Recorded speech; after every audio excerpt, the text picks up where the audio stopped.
During my education to become a dog behavior consultant, I had to unlearn a lot of things about dogs, and I was quite shocked by how many stupid ideas were installed in us about who dogs are, how they function, and especially that without us, dogs would somehow not know how to behave properly.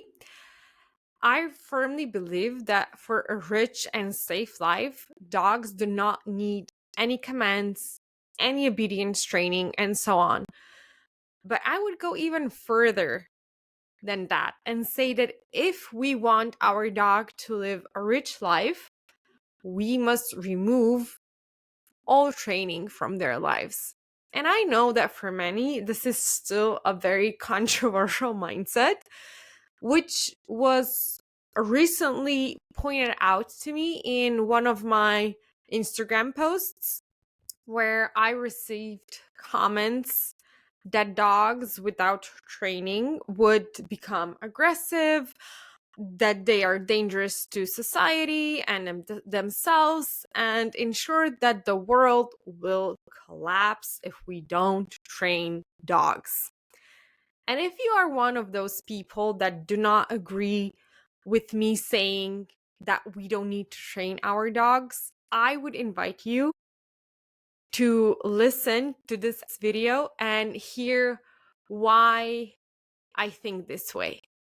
Perhaps it would be good that first I could clarify what I mean when I use the word train.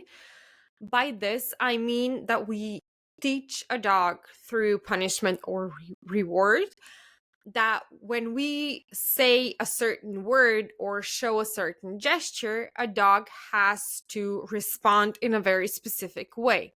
For example, we teach a dog that the word sit means that they must sit down. And these learned words or gestures are then used as solutions for unwanted behaviors, or they are used as an activity that people do with their dogs to enrich their lives or to prevent or try to prevent dangerous situations. While we were indoctrinated that our dog absolutely must go through puppy school to learn sit, heel, and other commands to be prepared for coexistence in human society, they forgot to mention that more than 80% of dogs are free living. This means that the entire dog population is predominantly composed of individuals living freely alongside people, relying on them for food through our trash or being fed by someone, and occasionally shelter, but no one dictates what they will or will not do. This means that no one has trained them specific commands with which they would behave nicely and not cause problems. Yet, despite this, they are more than capable successfully at coexisting peacefully with humans and navigating the human world. Recently, a colleague from India posted videos from a park where people were walking, running, cycling, and so on, and the videos were full of free living dogs sleeping or lying down and observing their surroundings. She said it was truly impossible to get a shot where a dog was doing anything else. And this puts a very big question mark over the assertion that dogs absolutely must be trained or obey commands if we want to avoid chaos. The question we should ask ourselves, in my opinion, is why are free living dogs who have never been trained or commanded how to behave in their lives, in many cases capable of navigating the human world much better, much calmer, and with fewer conflicts than our domestic dogs? One of the biggest problem with obedience commands, in my opinion, is that they take away the dog's ability to choose. Of course, None of us wants our dog to be in danger due to a bad decision or to put someone else in danger. But the solution for ensuring our dog and others are safe, in my opinion, is not teaching obedience and commands and demanding 100% obedience from our dog. I think I've said it at least 100 times by now that every behavior is present for a reason, and our dog's behavior is the most useful information we can get about how our dog feels. This is especially important when behaviors that we call behavior problems are present, because this indicates that our dog is not feeling okay for some reason. And by addressing, for example, lunging at other dogs by making our dogs sit so they won't lunge anymore, what we did is we only changed, or we wish to change, the final outcome. We have not addressed why our dog is behaving this way. And that means that the cause of the behavior is still there. Our dog still feels the same that they did. We have only taken away the outlet that they had for coping with a difficult situation and replaced it with, for example, sit, which at that moment might not even be natural for a dog to do. And it's also physiologically very difficult, because when we are under stress hormones are released, and among other things, this releases energy to our muscles, and the individual needs to move to release that energy. This means that we actually increase the dog's distress. And don't get me wrong, all guardians, I think, want their dogs to be able to cope with any situation as calmly as possible. None of us want our dogs to have a hard time and do things that can be dangerous for them and others. But obedience and commands are definitely not something with which we can improve the well being of our dogs. As a species, dogs are extremely good at adapting to different environments, situations. They can think, they are resourceful, they are capable of complex cognitive processes, and so on. And this might not seem so to us when we look at our dog, but there are reasons why such big difference occurs, because making good decisions is like a muscle, and the more opportunities a dog has to make decisions, the stronger this muscle will become and the better they will become at it. This means that if we have a dog whose actions are constantly dictated by people, it often happens that a dog like this is not able to make any decisions, or they make bad decisions that can harm them and others. Secondly, the state of the dog strongly influences what kind of decisions they will make. Dogs with so-called behavior problems are not in a state where they can make good decisions, especially in difficult situations. And all this does not mean that we take away a dog's ability to choose. Far from it, because how else will they ever be able to make a decision? Instead, we ensure that the decisions they are currently making do not have dangerous consequences, regardless of how the dog decides. And if we, by commanding a dog how they can or cannot behave in a certain situation, always take away their opportunity to decide for themselves, even if we do it with good intentions, our dog will not know how to make a decision. And above all, they will have a very hard time making a good decision. And I don't know if people realize how terrible it is to see a dog unable to make even the most basic decisions. For example, whether to sniff something or not, whether to turn left or right, or whether something interests them or not. Another thing that can happen, and I think I already talked about, is that we can easily misjudge the situation, and with the command we give the dog only worsens the situation for our dog and others involved. And we very often misjudge situations because we focus more on how we can control dogs than on how we can better understand them. And also because understanding another species is very difficult and we will always make mistakes.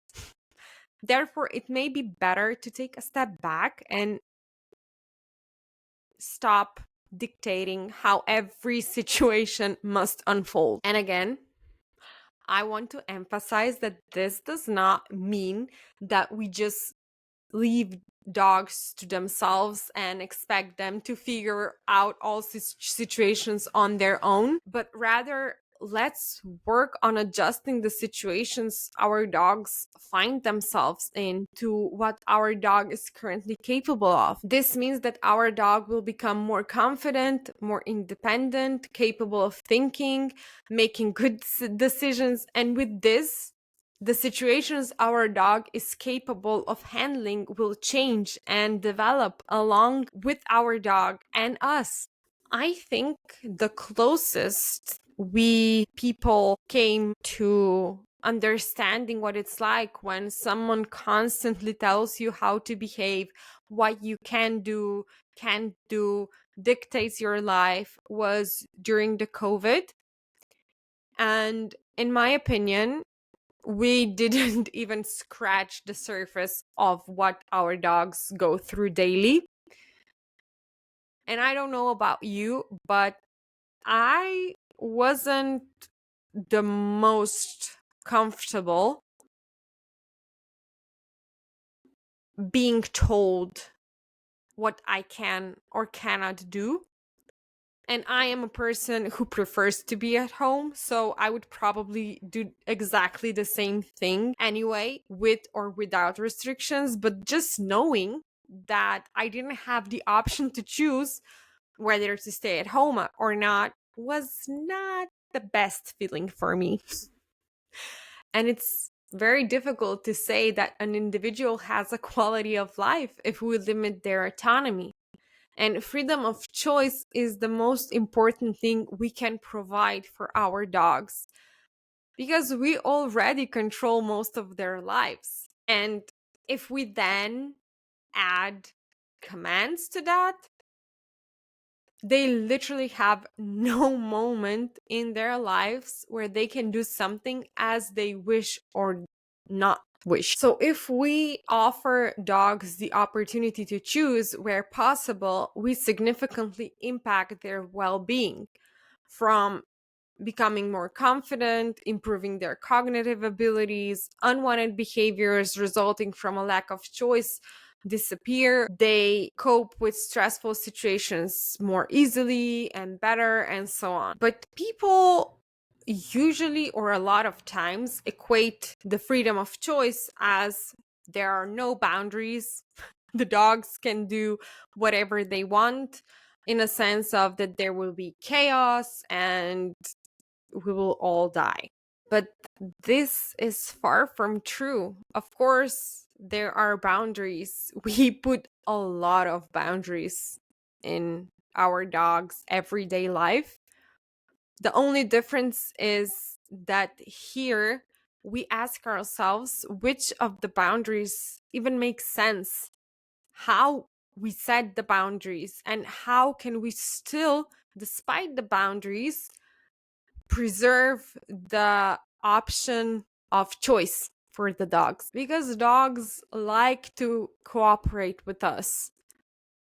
And the way we set boundaries with them, if we set them in a respectful way, in a way where we still have the freedom of choice in mind, we only set boundaries that are really necessary, this can significantly improve the relationship we have with our dogs. And if you think about who are you more willing to respect and to listen to what they are asking of you is probably a person with whom you have a loving, respectful relationship.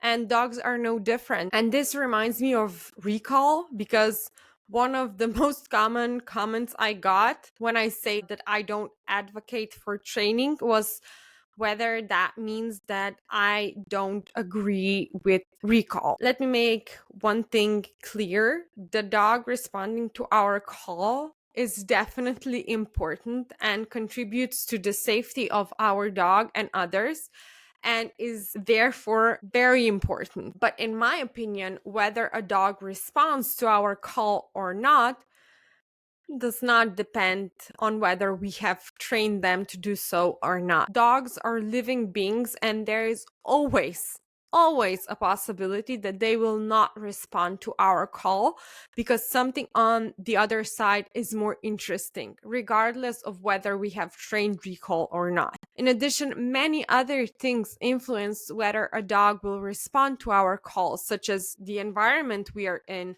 our relationship with the dog, how much freedom the dog has in general, the situation we find ourselves in, the body language we use, the dog's state of mind, their age, and much, much more. And when we are aware of this, we have a much greater probability that the dog will respond to our call without needing to train them to do so. And I was one of the people that firmly believed that you have to train a dog to respond to your call. But I was proven time and time again that that is not true. And one of the latest examples was when I visited India earlier in the year. And the place where we were staying, they had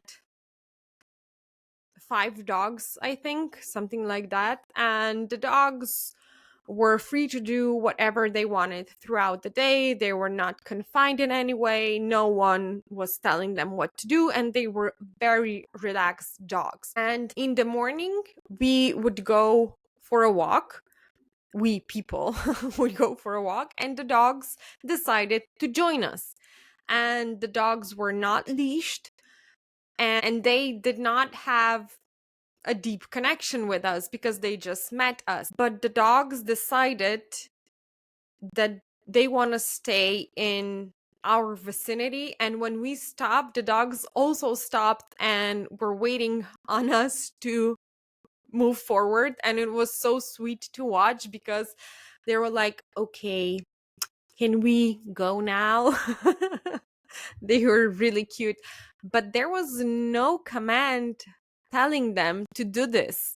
They chose to be in our company, to go on the walk with us. And examples like these show us that it is not true that teaching the dog recall is the crucial thing that will make the dog respond to you, to your proximity, to your call. Briefly, I would like to talk about another command that I think we have all used at some point because it is so ingrained in our brains as something dogs absolutely must know, and that is the command sit.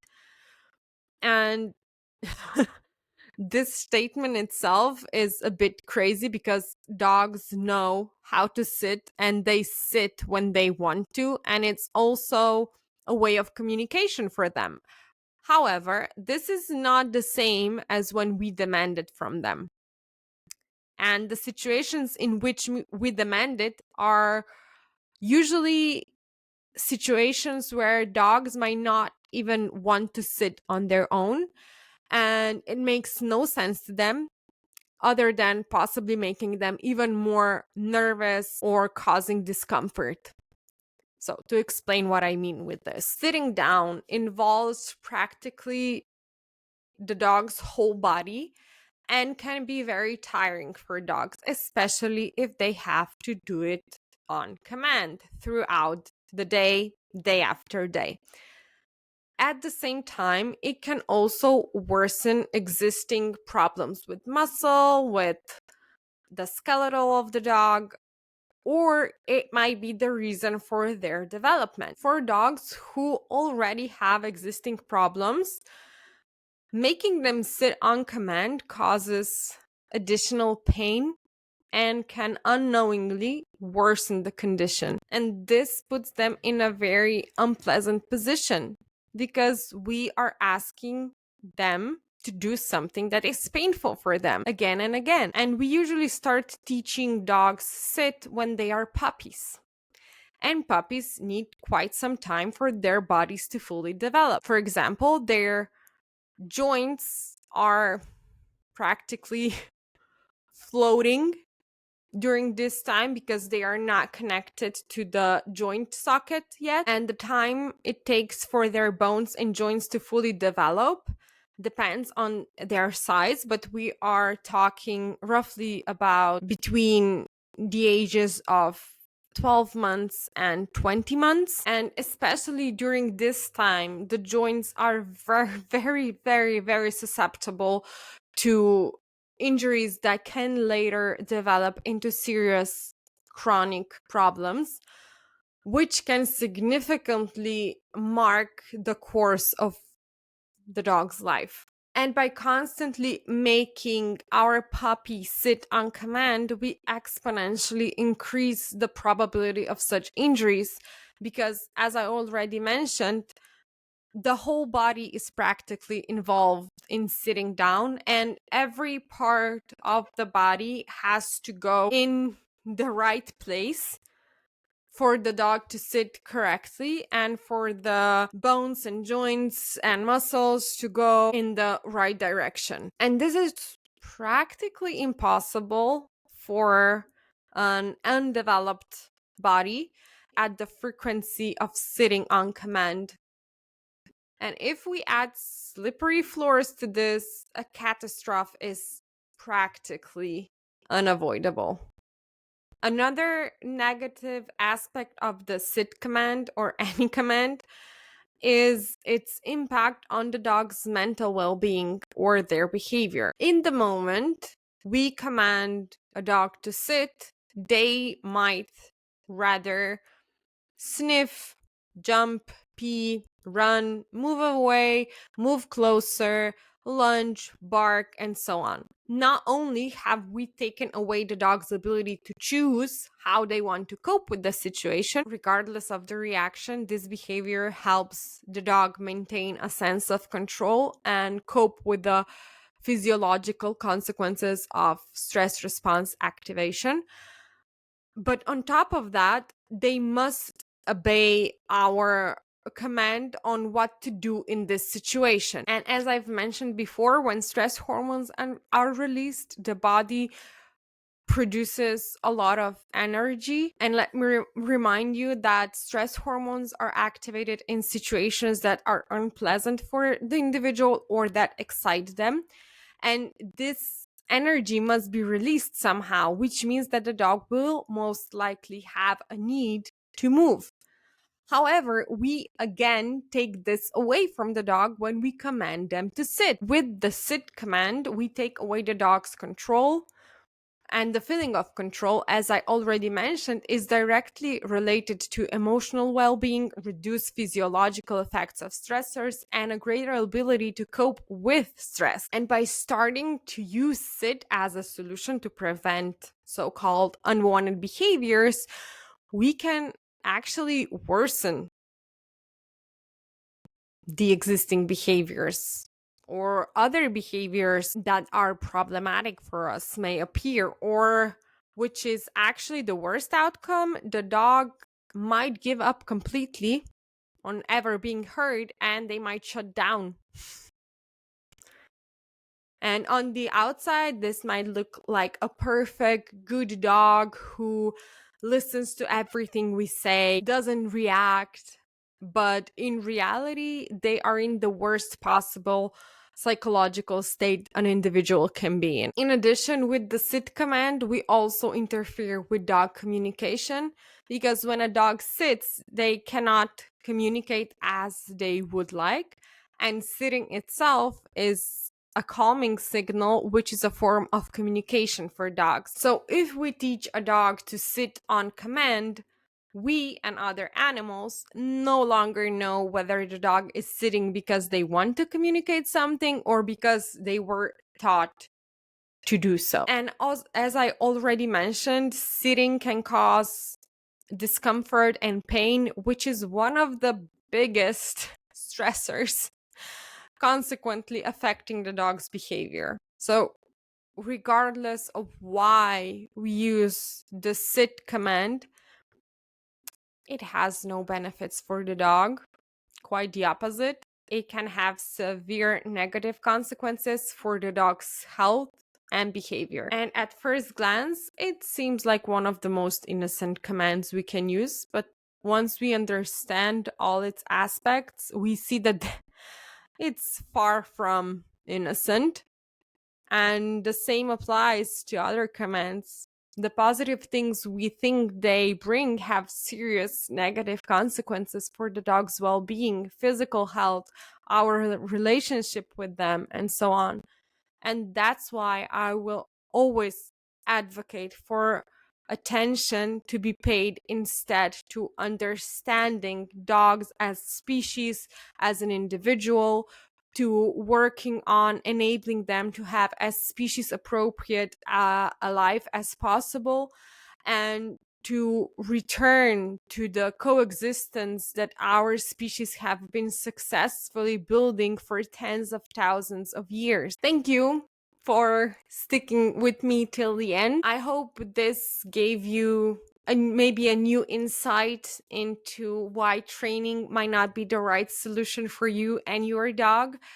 And I would be eternally grateful if you subscribe to this channel and share it with other dog guardians that you think might benefit from this channel and the videos I post. And see you in the next video.